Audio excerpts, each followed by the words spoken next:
Mulheres do meu Brasil, estamos em mais um episódio do podcast Mulheres na Política. Convidamos nossa querida Bárbara Rosa e estamos com Lara Neves. E nessa edição especial do Dia das Mulheres, queremos saber um pouco da sua trajetória, sua vida profissional, sua chegada aqui em Sergipe. Como foi? Bem, eu vim para Sergipe por conta de um concurso que eu passei na Universidade Federal de Sergipe. Sou professora do Departamento de Fonoaudiologia e para mim foi uma honra ter vindo para cá, porque eu aprendi muito com esse estado, né? Logo que eu vim, a gente começou a pesquisar a síndrome congênita do Zika vírus, porque coincidiu com um período que eu tinha recém-chegado aqui. E para mim foi um grande desafio, porque era algo novo, né? E era algo necessário de estar estudando naquele momento. Então a gente plantou um ambulatório de audiologia e estimulação precoce na Universidade de Lagarto, no campus de Lagarto. E aí foram diversos desafios que a gente viveu naquele momento, a gente aprendeu muito naquele momento, a gente cresceu muito como pesquisador, como professor, e a gente pôde acolher aquelas mamães com aquelas demandas que vinham para a gente na clínica escola. Bárbara, qual a importância da mãe saber se o filho está ouvindo direito, se o filho consegue passar uma informação, entender na escola aquilo que está sendo passado pelo professor? Vamos lá, vamos pensar. Se a criança não ouve, como é que ela vai fazer com a informação, né? A perda mínima já impacta no ambiente escolar. Por quê? Imagina diversas crianças conversando e o professor dando aula. Se aquela informação chegar para ela, ela vai perder muitos fonemas, muitas palavras, né? Vai ficar uma informação entrecortada. E a criança, ela tem muita alteração de orelha média, ela tem muita infecção de ouvido, por conta da tuba auditiva, por uma questão anátomo-fisiológica. Então, por isso que a gente fala que além da triagem auditiva que a gente faz ao nascimento, a gente faz também o exame com 3, 4 anos para certificar de que a criança está com uma audição dentro da normalidade, porque isso vai impactar na escola futuramente, né? E aí tem criança que nasce com indicador de risco, que tem uma maior prevalência para ter a deficiência auditiva, precisa ser gerenciada, monitorada, aqueles bebês que ficaram na UTI, aqueles bebês que têm casos na família de perda auditiva congênita. Então, tudo isso tem que ser monitorado, porque tem um impacto muito grande na vida do sujeito, a deficiência auditiva, por mínimo que seja, vai impactar no dia a dia dele, principalmente na fase escolar. Entrando nesse assunto, estou me adiantando, a Bárbara comentou sobre o lançamento da campanha. Você pode nos explicar? Bem, vamos lá. Aqui a gente está com o Bottom, tá, gente? Que é um Gasparzinho. Tá vendo que o Gaspar, o quê? Ele é invisível, ele é oculto. Então, a gente está lançando a campanha 2025 da deficiência oculta, né? O nosso Bottom tem o girassol, né? Tem o fonezinho aqui, do ladinho dele, né? Da cabecinha, para representar o quê? A questão da deficiência oculta, aquela que você não vê. Então, a gente está trabalhando a pauta deficiência auditiva versus o autismo. Porque a gente recebe muito no hospital as crianças para avaliação do diagnóstico diferencial entre a deficiência auditiva e o autismo. Às vezes você vai fazer a avaliação da criança e você observa que a criança tem a deficiência auditiva, não o autismo. Então, isso tem que entrar dentro da bateria de exames, dentro do diagnóstico diferencial para a população que tem o autismo. Será que ela tem alguma deficiência auditiva? Né? Porque o impacto disso na vida do sujeito, a gente sabe que acarreta em várias outras situações, porque ele pode ser confundido. Então, a gente fala que dentro da bateria de exames do transtorno do espectro do autista, tem que ter a parte audiológica crucial, tá? E a mesma coisa, a criança às vezes pode ser diagnosticada com a deficiência auditiva e ela vai estar no processo da deficiência auditiva e, na verdade, ela não tem a deficiência auditiva, ela tem o transtorno do espectro autista. Tá? Então, ela precisa fazer uma avaliação para poder saber se realmente ela tem aquela perda auditiva ou não. Agora, você falou sobre o impacto. Eu quero saber como foi a descoberta. Em que fase você descobriu a sua Eu descobri a minha deficiência unilateral no final da minha adolescência, né?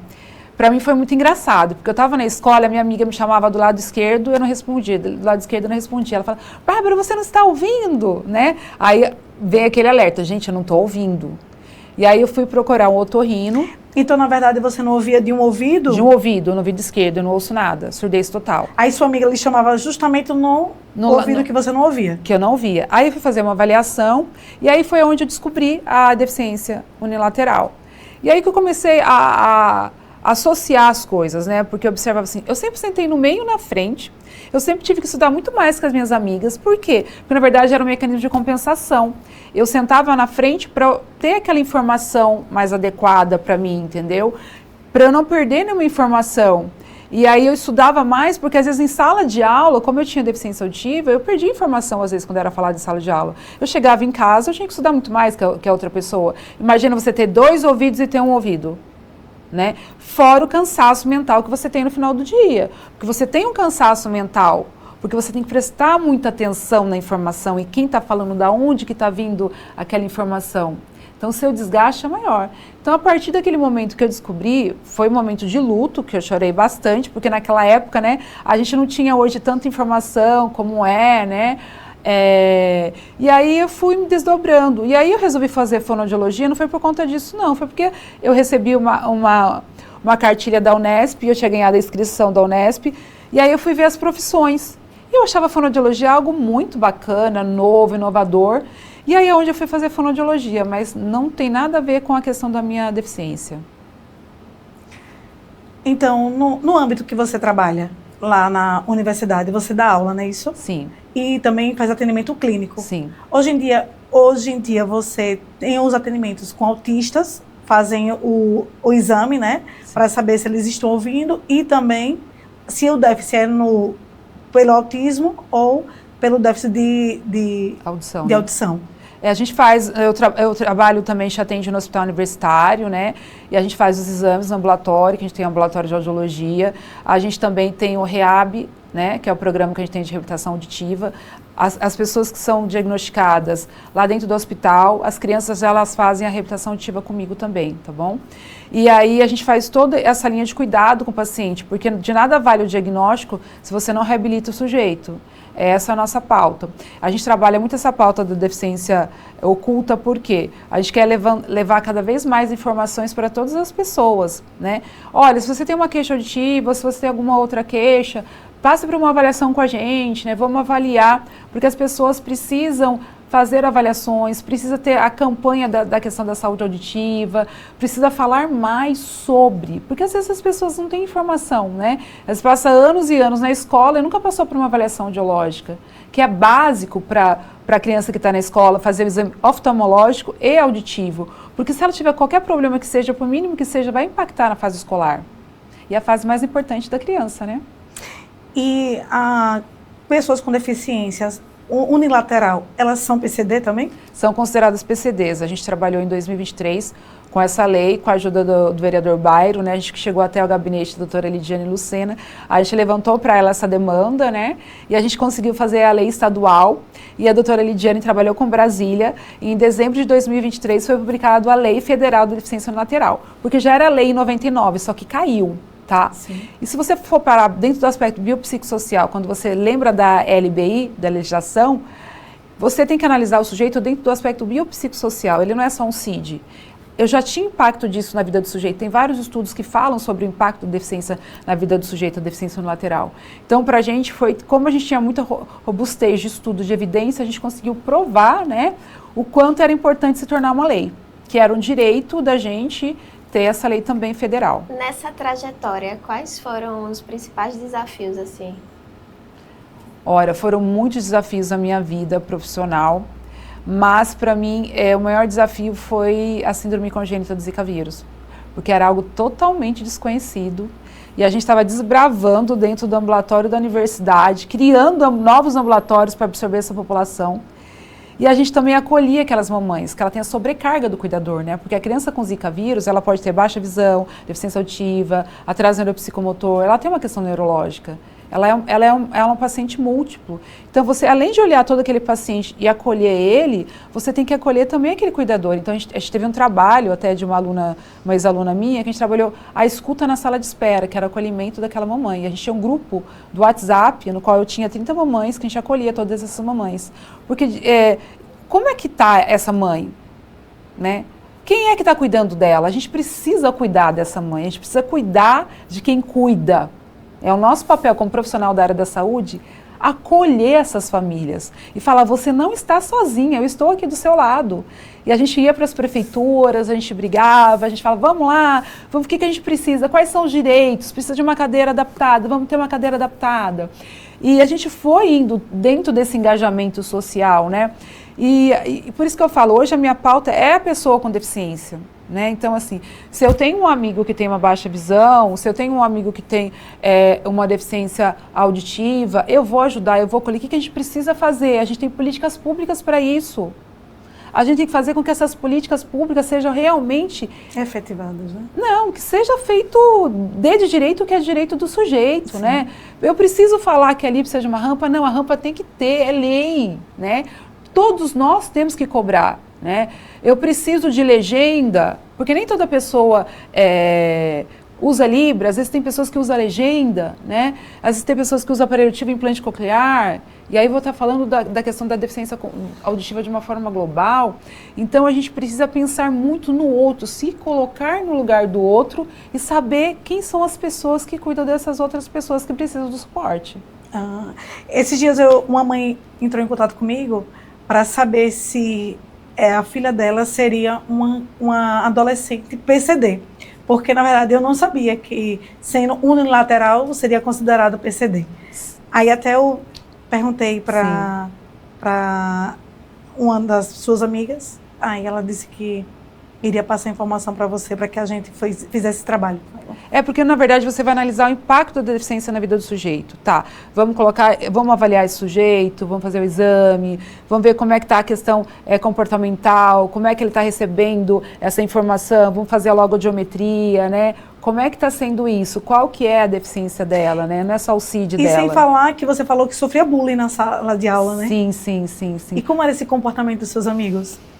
Então, às vezes, falava do lado que eu não ouvia, né? Como uma piada, mas isso pra gente não era piada, era algo sério, né? Então, a gente tem que tomar bastante cuidado com isso.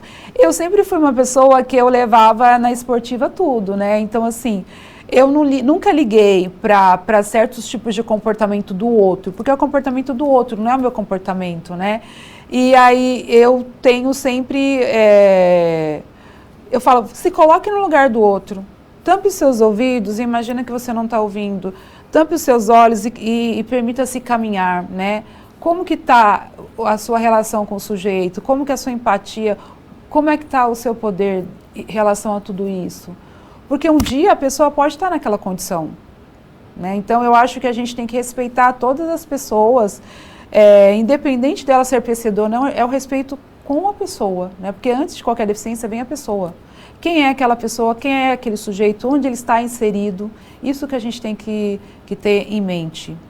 E hoje em dia nós não consideramos, e não é uma pessoa com deficiência, não é uma doença, não é isso? É porque, na verdade, você analisa o sujeito dentro do aspecto biopsicossocial, ele não é só um CID, tá? Quando veio a LBI em 2015, ele fala, eu tenho que analisar o sujeito em vários outros aspectos, né? Quais são as avaliações dele, qual que é o impacto, qual que é a funcionalidade dele, né? O que aquilo impacta, o que a unilateral vai impactar no meu dia a dia? Ela vai impactar. Eu vou ter uma perda da informação. A mesma informação que vai chegar para você vai ser diferente da minha informação. Então, quer dizer que tem impacto funcional, né? Então, é isso que a gente tem que ter muito em mente. Porque a gente não é um CID, um H90. A deficiência, ela pode impactar. Mas o que eu posso fazer para minimizar isso tudo? Eu posso ter tecnologia, posso ter aparelho auditivo, eu posso ter outras tecnologias que vão me ajudar a adaptar esse ambiente. Eu posso ter legenda, eu posso fazer uma compensação, olhar para você, né? Então, tudo isso são formas para você não ter a barreira pela deficiência. Você tem que dar a solução, né? Para que aquela deficiência, por exemplo, a pessoa que tem uma deficiência profunda bilateral, ela usa o implante coclear, ela pode usar o implante coclear e ela consegue ter a estimulação nos dois ouvidos com o implante coclear. A gente vai fazendo os mapas progressivos, ela vai começar a ouvir cada vez mais o som, aquele som vai ter forma para ela. Isso é a tecnologia auditiva, o implante coclear. Eu tenho implante coclear, eu tenho aparelho auditivo, eu tenho várias tecnologias em prol da pessoa com deficiência. Isso é você dar inclusão e acessibilidade para ela. Verdade.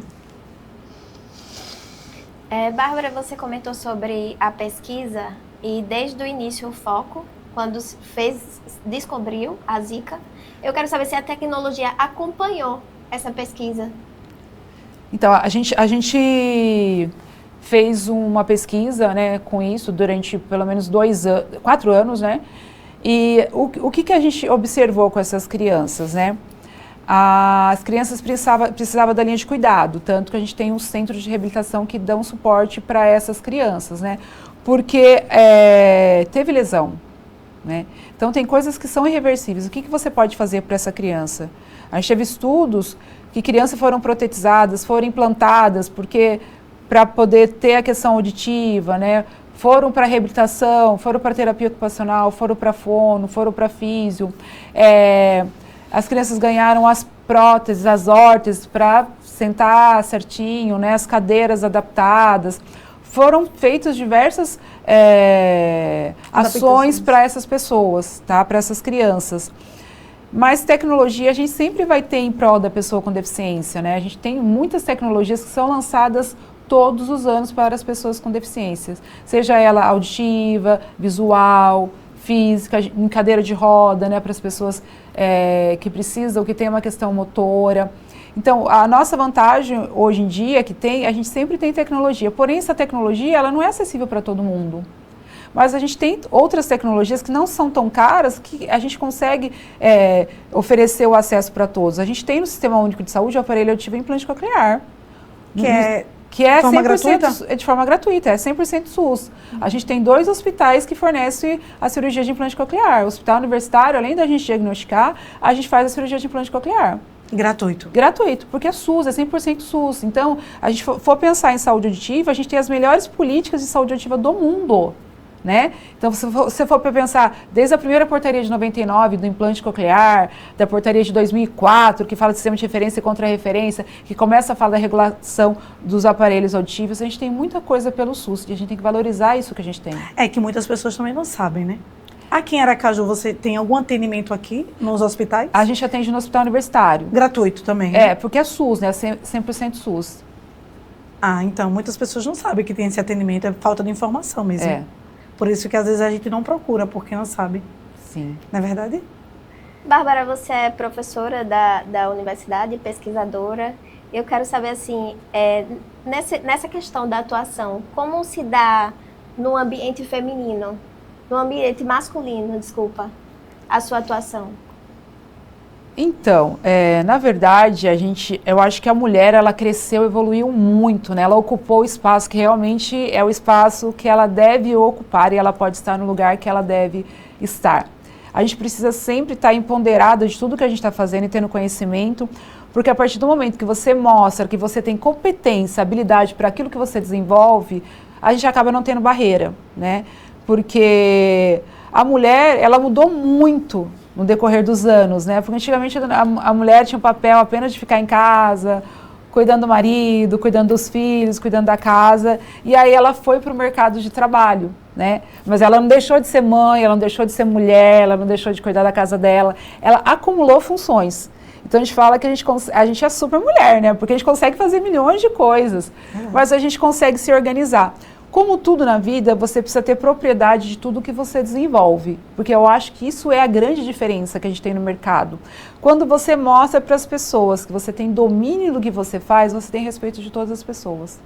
Então, eu acho que a questão do gênero, ela vai ficar muito pequena diante do que é aquela pessoa que está ali na frente e o que ela representa e qual a diferença que ela faz na sociedade.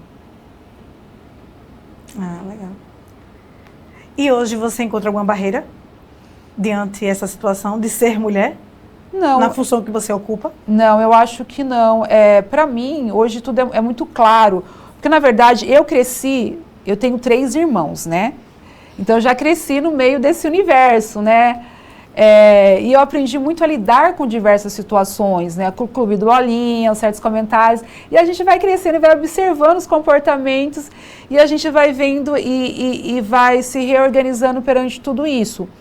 E aí eu não vejo barreira, eu não vejo nenhum problema, nenhuma dificuldade em relação a tudo isso. Houve casos assim constrangedores que você lembra e foi marcante? É porque às vezes a mulher, quando ela chega, quando a pessoa não conhece, Eles ficam, será que ela vai ser capaz de conduzir tudo isso em certos ambientes? E aí quando você chega e você mostra quem você é de fato e qual é o seu papel ali, não é o sexo, o seu gênero que vai definir o que você vai fazer dentro daquele papel, e sim a sua atribuição no que você se propõe a fazer. Porque a gente sempre teve muitas áreas assim, mulheres, são poucas as mulheres que vão para exatas, porque é raciocínio lógico, né? Eu sou muito humanas, biológicas, mas eu também sou exatas, porque eu sempre cresci muito, olha, prática, objetivo, planilha e fazer, executar. Mas quando você começa a trabalhar outras habilidades, não tem, eu acho que o universo ele fica pequeno para você.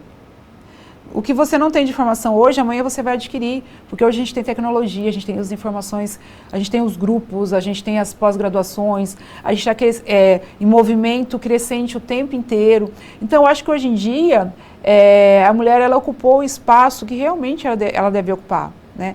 E hoje em dia, eu acho que os problemas que a gente tinha no passado reduziram muito.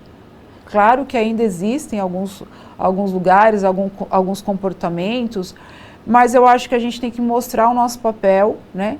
E a nossa liderança, porque você vai olhar para aquela pessoa ali e vai falar, não, realmente, eu tenho que me espelhar naquela pessoa que ela está dando o exemplo, porque a gente tem que dar o exemplo para que a pessoa siga. Porque se a gente não der o exemplo, como que ela vai seguir? A gente tem que ser modelo. Bárbara, assim, você como mãe profissional, qual o conselho você daria nesse Dia da Mulher? Para as mulheres que estão iniciando, que querem prosperar, porque, assim, você é um exemplo para nós mulheres, né? Então, eu tenho prazer, eu falo assim, que meu grande presente da vida foi ter tido a Beatriz, né? A Beatriz me ensinou muito, foi o maior desafio da minha vida e a meu maior presente, a minha bênção de Deus, porque ser mãe, né, significa você doar a sua vida para o outro, é você cuidar, é você se preocupar, é um período de doação, é você se preocupar em arrumar o alimento, é você amamentar, é você levar para a escola, é você fazer diversas situações, não esquecendo das suas funções como mulher e como profissional.